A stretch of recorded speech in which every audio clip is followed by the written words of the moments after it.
Is there an autism epidemic? Short answer, no. Here comes the long answer.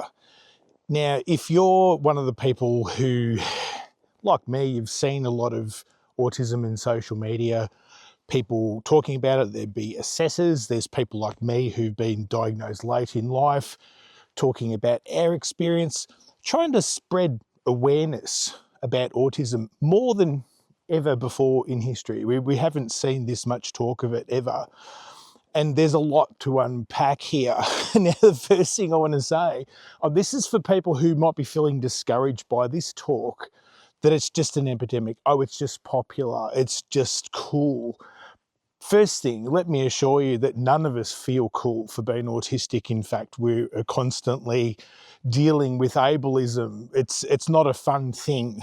There's nothing cool about being autistic. There's nothing that makes you want to go, oh yeah, I want to wear this label all of a sudden. And second of all, that correlation is not causation. And the correlation people are referring to is like what I've said, is there's a lot more talk of it. There's a lot more people being diagnosed. Now, let's talk about the correlation versus causation thing that a lot of us fall prey to. We all fall victim to this at some point.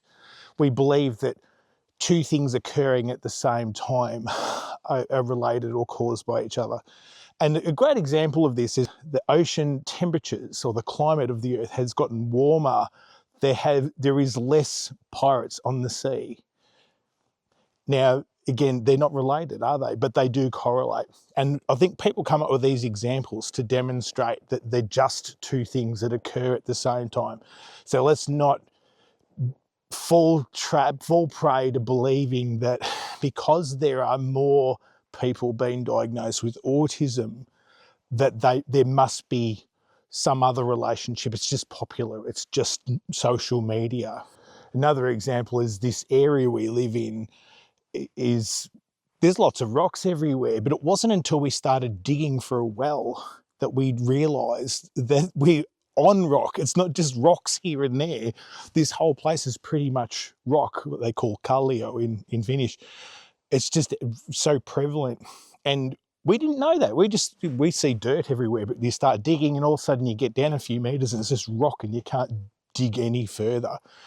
It's always been there. We just didn't know until we went digging. It's the same thing with autism. All these people have always been autistic. We just didn't know. And there's a lot to unpack there as to why that is. But let's just start there.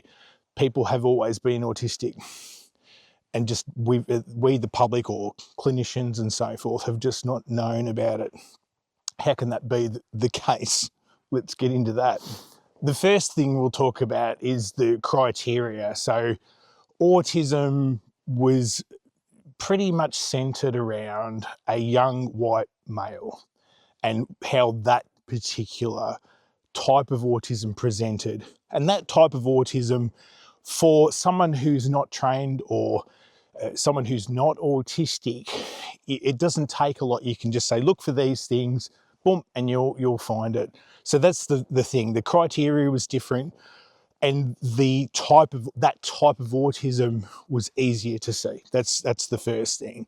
But the rest of us have always existed. And some of us used to come under the banner of Asperger's. Trust me, look into it. There's a good reason why we don't use that term anymore.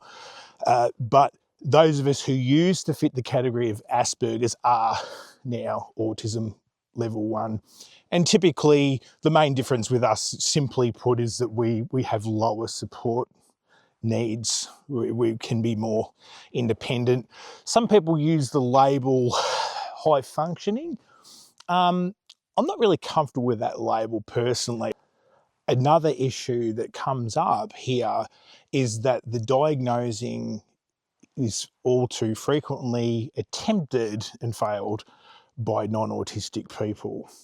And you don't have to look far to find, it's usually a woman, anybody who has believed they're autistic, they've done their research, gone to an assessor and been told, no, you're not, only to be later told, yes, they are.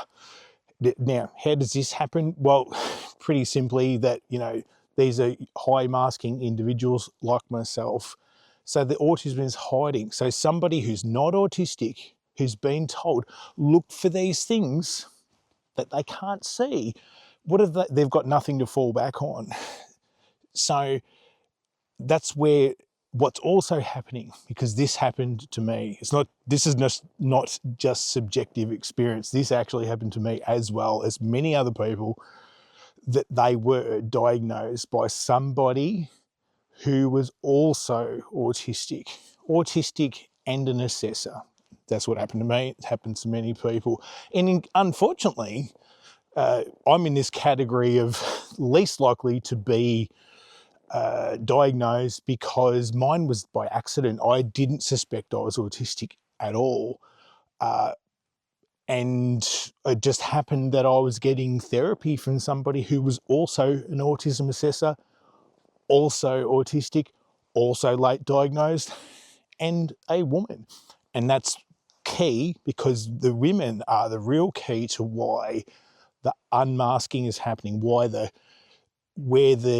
people who mask and hide their autism are now coming out, not coming out, they're now being diagnosed, they're now being seen, because there was all of a sudden this, I guess you could call that an epidemic, where they realised, well, hang on, why are we, why are we diagnosing boys and there's no girls? Does that mean there's no autistic girls? It didn't mean that. It just meant that women, girls, they act differently. I'll put a link to it there. Tony Atwood did a video called Could It Be Asperger's?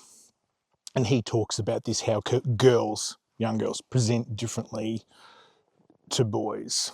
It's very interesting. So there you have it. There's no epidemic. It's just that more people are being diagnosed because we as a society have gotten better at detecting autism. I didn't really want to talk about, there's no causes. People have tried to come up with, studies to prove it and failed. Yes, there was a study that involved some fraud that was published and retracted. And I don't know what, people, I don't know, maybe it's a conspiracy thing where they like to dig up things that were disproven and then say, well, because it was removed, therefore it means that it was true.